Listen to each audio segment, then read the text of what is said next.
Sikap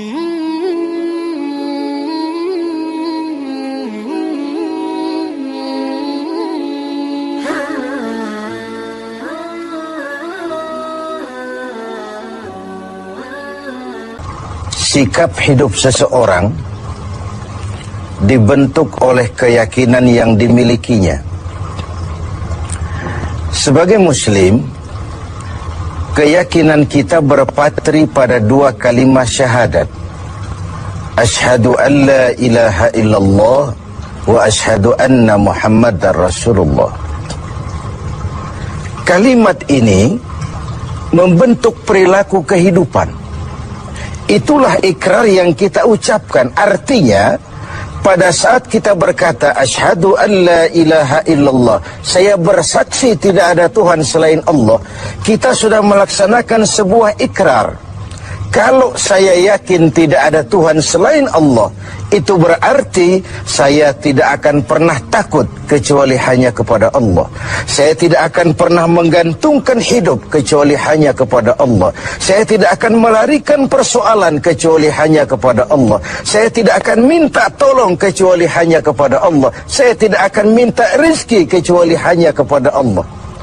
Berurat dan berakar itu di dalam hati, membentuk kepribadian dan mewarnai seluruh langkah kehidupan kita.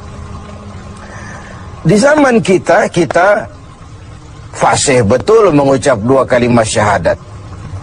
Tahlil pun lancar. Tetapi konsekuensi dari kalimat itu sering kita abaikan. Apalagi kita sedang berhadapan dengan zaman yang serba sulit seperti sekarang ini. Ekonomi yang belum pulih, lapangan kerja susah, pengangguran banyak, biaya hidup tinggi. Orang mudah mengalami proses pergeseran nilai. Sholatnya masih menghadap Allah, tapi kepengen dagangan laris menghadap dukun. Dicampurlah itu, iyyaka na'budu wa dukun nasta'in. Ini kan sudah gaya hidup yang sinkrit. Nah, puasa melahirkan keikhlasan. Kenapa? Karena ibadah ini seperti kita pernah bicarakan tanpa sugesti. Mungkin kalau kita sholat masih berharap dilihat orang. Kita membayar zakat, kita bersedekah masih berharap dilihat orang. Tapi dengan puasa hanya kita dan Allah saja. Ini harusnya melahirkan gaya hidup keikhlasan. Bahwa kalau kita sudah berbuat, yang penting kita dan Allah saja. Mau dipuji orang atau tidak, mau didengar orang atau tidak, mau dilihat orang atau tidak, yang penting saya sebagai pelaksana sebuah ibadah dan Allah sebagai tempat tujuan kenapa ibadah ini saya laksanakan. Karena itu, pada jumpa kita sore ini, kita akan bicara tentang ikhlas dalam menghadapi kehidupan ini. Sebab bukan saja hanya sholat kita harus ikhlas, puasa harus ikhlas, zakat harus ikhlas. Menjalani hidup ini pun kita harus dengan penuh keikhlasan. Kita tahu bahwa apa saja kalau sudah mulai kita gantungkan kepada yang selain Allah, bersiaplah untuk kecewa. Apa saja kalau sudah mulai kita gantungkan kepada yang selain Allah, bersiaplah untuk kecewa. Nah, ikhlas tentu bukan hal yang mudah dilaksanakan, walaupun sangat mudah untuk diucapkan. Tetapi inilah yang diperintahkan Allah kepada kita. Kalian wa ma umiru illa liya'budullaha mukhlisin. Kalian tidak diperintahkan kecuali hanya menjadi penyembah Allah yang penuh keikhlasan. Penyembah Allah yang berangkat dari semangat keikhlasan. Saya ingin mengungkap apa yang pernah disampaikan oleh Imamul Ghazali tentang keikhlasan ini. Beliau menyatakan, An-nas kulluhum mauta illa al-alimun, wal-alimuna niyamun illa al-amilun, wal-amiluna mughtarruna illa al-mukhlisun. Manusia, kata Al-Ghazali, pada dasarnya mati, kecuali orang yang berilmu. Orang yang berilmu walaupun dia hidup, tidur, kecuali yang mengamalkan ilmunya. Dan orang yang mengamalkan ilmunya, banyak yang tertipu, kecuali yang ikhlas di dalam mengamalkannya. Begitulah dalam kehidupan ini, manusia pada dasarnya mati, kecuali orang yang berilmu. Tidak banyak yang bisa dilakukan tanpa ilmu. Ilmulah yang membuat manusia itu hidup, bergerak, berbuat, berkembang, tumbuh menjadi lebih maju. Ilmu dalam sebuah ungkapan lama membuat hidup jadi mudah. Seni membuat hidup jadi indah. Dan agama membuat hidup jadi terarah. Dengan ilmu hidup jadi mudah. Apa yang hari ini terjadi di benua lain, hari ini juga kita tahu dari kamar kita. Dari kamar kita bahkan kita bisa ngobrol ke luar negeri. Itu kemudahan yang terjadi karena faktor ilmu. Dahulu tahun 50-an, orang kita kalau pergi haji ke Mekah 6 bulan. Kita sudah lupa dia baru pulang 6 bulan. Yang ada cuma kapal laut, sementara Mekah Madinah unta. Sekarang orang berhaji cukup 1 bulan. Kemajuan ilmu yang menciptakan Boeing memotong waktu 5 bulan. Ruang dan waktu sudah bukan masalah. Manusia mati kecuali yang berilmu. Orang yang berilmu walaupun dia hidup, tidur, kecuali yang mengamalkan ilmunya itu. Nah, orang yang mengamalkan ilmunya banyak yang tertipu. Merasa sudah banyak karyanya, sudah banyak ibadahnya, sudah banyak kebaikannya. Mereka banyak yang tertipu, illal mukhlisun, kecuali yang ikhlas di dalam mengamalkan ilmunya itu. Ikhlas itulah roh dari amal yang kita kerjakan. Amal tanpa ikhlas, jasad tanpa roh, mati nilai amal kita. Nah, dan iblis itu luar biasa.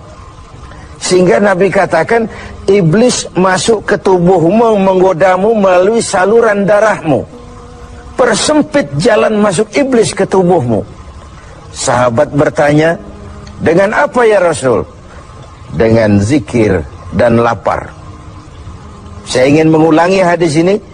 Iblis masuk ke tubuhmu, menggodamu melalui saluran darahmu. Persempit saluran masuk iblis ke tubuhmu. Dengan apa ya Rasul?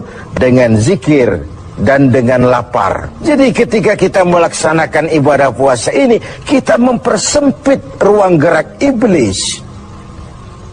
Itu makna bahwa kalau datang Ramadan, diikat setan dan iblis itu. Siapa yang mengikat? Ya kita sendiri. Dengan apa? Dengan ibadah puasa. Kita ikat dia, tidak berkutik, memperturutkan hawa nafsu sebagai kendaraan utama si iblis tadi. Jadi kembali kepada soalnya, keikhlasan. Itulah nilai dari amal kita. Nah, iblis datang kepada setiap orang dengan bendera yang tidak sama. Iblis datang kepada orang kaya dengan bawa bendera bakhil. Iblis datang kepada penguasa dengan membawa bendera kezaliman. Iblis datang kepada para kiai dengan membawa bendera hasud, iri hati, dengki. Iblis datang kepada orang kaya dengan membawa bendera pelit, bin bakhil alias kikir. Strateginya berbeda, bergantung kepada yang didatanginya. Nah, kalau itu tidak terkena, ditanamkannya lah perasaan bangga. Ah, amalmu sudah banyak, kebaikanmu sudah banyak. Dihilangkanlah keikhlasan kita. Karena itu hadirin dan pemirsa, saya ingin menyampaikan sebuah potret tentang ikhlas ini. Dulu ada cerita, kiai punya santri 2 orang. Satu namanya si Ali, satu namanya si Umar. Satu hari si Ali pergi ke kebun, nyabut singkong. Singkong tercabut, Ali melihat, ah ini singkong bagus sekali. Kalau dihadiahkan kepada Pak Kiai, senang hati beliau, ah tabarukan, cari berkah, berangkat ke rumah kiai bawa singkong. Sampai di rumah kiai, assalamualaikum Pak Yai. Waalaikumsalam li. Ada apa? Dari kebun Pak Yai, saya jabut singkong, bagus sekali, saya ingat sama kiai, doakan saya kiai. Oh, bawa masuk ke dapur, li. Ali masuk ke dapur, taruh singkong. Kiai bilang sama istrinya, Bu, Ali ini jauh-jauh datang kemari, hadiahkan kita singkong ini. Pulang kita kasih apa dia? Kata istrinya, Kiai bang, ada seekor kambing di belakang, hadiah pengusaha temporary sama kita. Daripada di sini tidak ada yang merawat, kan lebih baik dikasihkan si Ali. Siapa tahu dia pelihara berkembang biak jadi banyak nantinya. Jadilah itu. Ali permisi mau pulang, kata Kiai, Li, saya hadiahkan kau seekor kambing. Peliharalah, mudah-mudahan membawa berkah. Terima kasih Pak Yai. Pulanglah Ali dengan kambing seekor ini. Di jalan pulang ketemu temannya si Umar.